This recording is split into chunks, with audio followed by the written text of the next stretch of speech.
BPSC PT का result आने वाला है और जो सिलेबस है उसमें भी परिवर्तन हुआ है। और आप देखे होंगे कि अब जो कोई प्रश्न आएंगे उस प्रश्न में जो जैसे पार्ट ए है तो पार्ट ए में जो है क्वेश्चन नंबर जो 1 है वो 60 प्रश्न आएगा।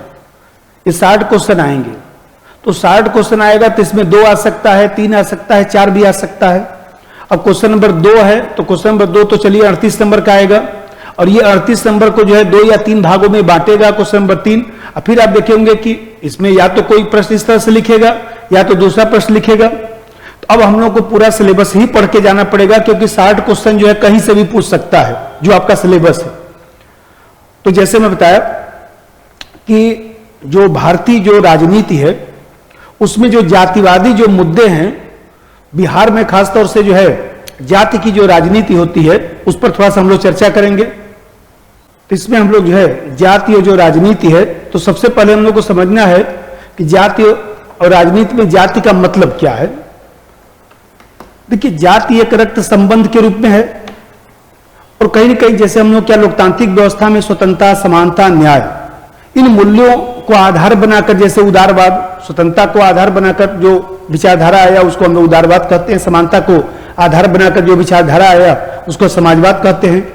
उसी तरह से जातिवाद को आधार बनाकर जब हम लोग जो है क्रियाकलाप करते हैं, राजनीति करते हैं तो इसको जाति और राजनीति का जो है वो देखा जाए तो अंतःक्रिया कहा जाता है या जातिवादी राजनीति कहा जाता है।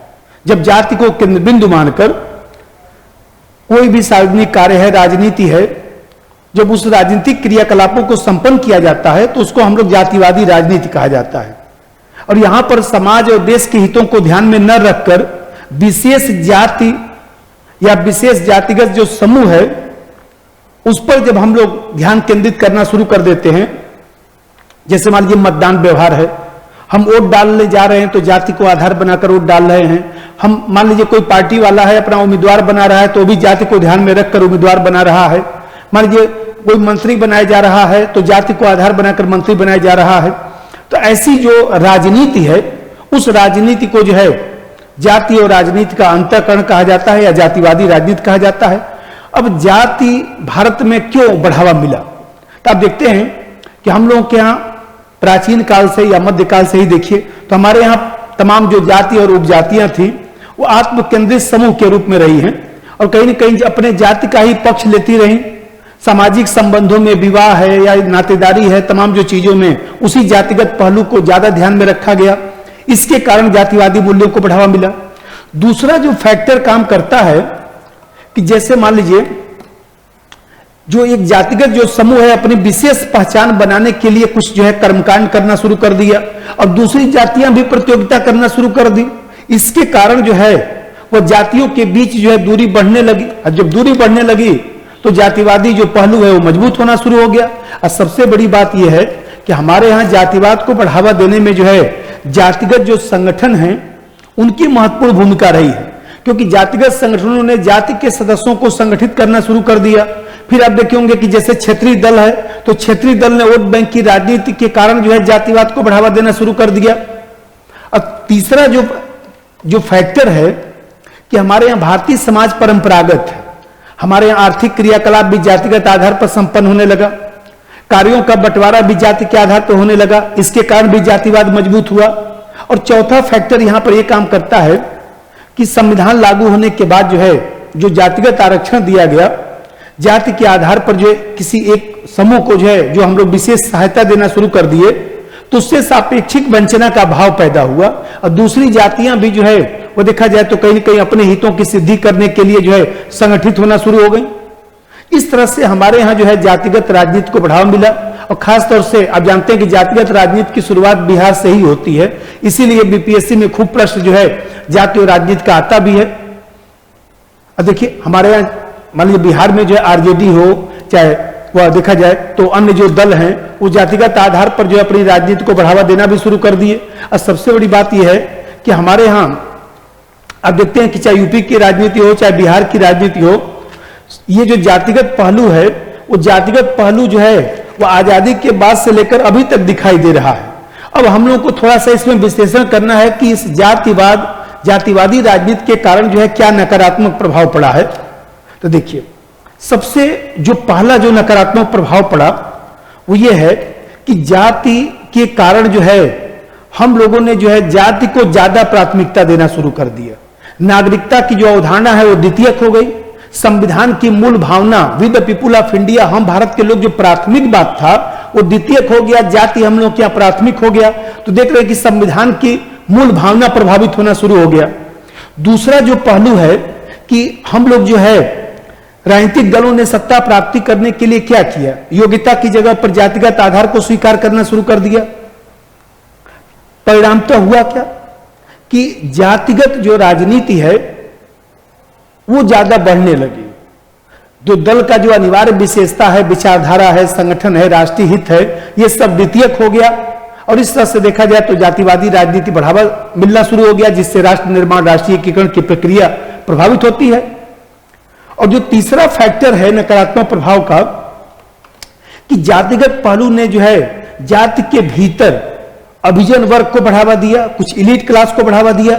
अब देख रहे हैं कि एक ही जाति के भीतर जो है बहुत सारी जो उपजातियां हैं उसमें से कुछ जातियां संपन्न हो गई, कुछ जातियां जो है अभी भी गरीब हैं, नौकरशाही का जातिकरण हो गया। इस तरह से जो है जाति के भीतर उपजातियों के बीच दूरी बढ़ना शुरू हो गया और सामाजिक जो समरसता है वो प्रभावित होना शुरू हो गया। और सबसे बड़ा फैक्टर है कि जातिवाद के कारण जो धर्मनिरपेक्ष जो हमारी प्रवृत्ति है उस पर भी नकारात्मक प्रभाव पड़ा है। भाई बिहार में जो जातिगत जनगणना हो रहा है उसके पीछे जातिवादी राजनीति ही तो महत्वपूर्ण भूमिका है। तो आप देख रहे हैं दल का जो निर्माण होता है, दल की जो पहचान है वो जाति के आधार पर होना शुरू हो गया। उम्मीदवारों का चयन जाति के आधार पर होना शुरू हो गया। चुनाव प्रचार का आधार भी जो है जाति हो जाता है, जैसे आरजेडी और तमाम जो दल हैं। अब देखते हैं नीतीश कुमार जी को लीजिए, चाहे मान लीजिए सब करीब बिहार की संपूर्ण राजनीति को लीजिए, ये कहीं न कहीं हर जगह दिखाई देता है। विधानमंडल में जाति के आधार पर जो है वो देखा जाए तो क्रियाकलाप संपन्न हो गया। कहीं न कहीं मंत्रिमंडल के निर्माण का आधार जाति बन गया। और इस तरह से देखते हैं कि जातिवाद के कारण क्षेत्रवादी राजनीति को भी बढ़ावा मिला। तो हमारे यहाँ जातिगत जो राजनीति है उसने जो है एक नहीं बहुत सारी चीजों को बढ़ावा दिया। राजनीति में अपराधीकरण को बढ़ावा देने में जातिवादी राजनीति की भी भूमिका रही है, क्योंकि जब जातिवादी राजनीति होगी तो गुटबंदी होगी, और गुटबंदी होगी, हिंसा होगा, तो इसके कारण जो है वो देखा जाए तो कहीं न कहीं संघर्ष की स्थिति उत्पन्न हुआ। राज्य जो बिहार की राजनीति रही है उसमें जाति की जो प्रभावशीलता रही है उसके कारण जो है वहां पर स्थायी सरकार भी नहीं बन पाया। लेकिन ऐसा नहीं है कि सिर्फ नकारात्मक प्रभाव पड़ा है।